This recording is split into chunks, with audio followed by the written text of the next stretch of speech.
किनभने मैले देखेको महिलाहरू सानो सानो कुरामा अल्झिएको देखेँ कि हाम्रो नेपाली महिलाहरू जस्तो हामी अलिकति देखा सुने भने त यस्तो छौँ। एउटा फेसन जस्तो भइसक्यो नि करिश्माजी, मान्छेसँग पैसा हुन्छ के को लागि गर्ने अथवा के गर्ने भनेपछि चाहिँ समाज सेवा गर्ने, सामाजिक सेवा गर्ने, कसको लागि गर्ने, गरिब दुखी असहाय होइन। फ्यासन अब तपाईँले भन्नुभयो त्यो होला, तर मलाई लाग्दैन यो एकदमै सिरियस कुरा हो। कोही मान्छे एउटा महिलालाई तपाईँ यो हो है, तपाईँले गर्नुपर्ने चिजहरू यो हुन्छन् भनेर बुझाइदिनु पनि ठुलो कुरा हुन्छ। त्यो पनि एउटा सामाजिक सेवा हो। जस्तो हामीले भनेको शब्द बिग्छ, हामीले भनेको शब्दले मात्रै सामाजिक सेवा गर्न सक्छ। राजनीति चाहिँ नगर्ने उस भए त्यो चाहिँ हुँदैन। किन तपाईसँग राजनीति गर्ने क्षमता छैन? के क्षमता होइन, त्यो मेरो काम होइन। मसँग त्यो वर्ष मैले राजनीतिमा लगानी गरेको छैन। मेरो क्षेत्र मेरो नायिकाहरू राजनीतिमा आएको उदाहरणहरू छ। म पोलिटिकल कन्सियस हुनुपर्छ भन्ने म अवश्य सोच्छु। त्यसले गरेको त्यहीबाट परेको प्रभाव, देशमा परेको प्रभावले हाम्रो जनजीवनमा असर गर्छ, त्यसकारण छु। तर मलाई यसैमा लागेर म यही काम गर्छु। राजनीतिमा आएर स्थापित भएको छ, मन्त्री भएको छ, प्रधानमन्त्री भएको छ, त्यो आफ्नो इच्छा हो। त्यो उहाँले गर्नुहुन्न भने तपाईँ चाहिँ राजनीतिमा आएर मन्त्री हुने इच्छा छैन? छैन, त्यो मेरो काम होइन। मैले त्यसमा केही लगानी चलाउन सक्नुहुन्न। मैले सक्दिनँ भनेको होइन, त्यो मेरो क्षेत्र नै होइन।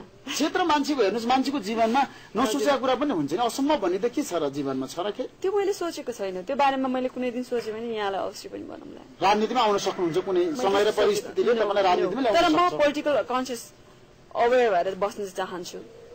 राजनीति नलेज चाहिँ छ तपाईँसँग? नलेज छैन, तर म के भइरहेको छ भने गतिविधिहरू अवश्य जान्न छ। हजुर। अहिले नेपालको राजनीति के भइरहेको छ? त्यही मैले भने ठुप्रै मान्छे कराइरहेछन् र कसैको आवाज सुनिरहेछ नि, एकजनालाई बोल्न दिनु पर्यो। कसलाई बोल्न दिने? त्यो मान्छे अलिकति सही जस्तो लाग्छ। तपाईँको नजरमा अब विश्वास त गर्नु पर्यो। विश्वासको कमी भयो भने केही पनि छैन।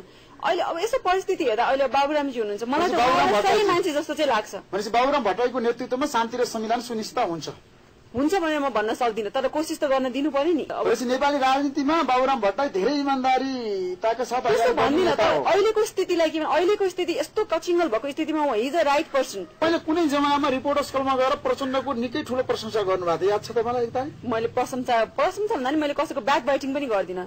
नराम्रो भने अवश्य भन्ने होला, राम्रो केही भन्ने होला। प्रचण्ड चाहिँ कस्तो व्यक्ति त उसको? मलाई थाहा छैन। मैले जति उहाँलाई चिन्छु न्युजमा पढेर चिन्छु अथवा न्युजमा हेरेर चिन्छु नि, होइन? क्षेत्रमा यो हरेक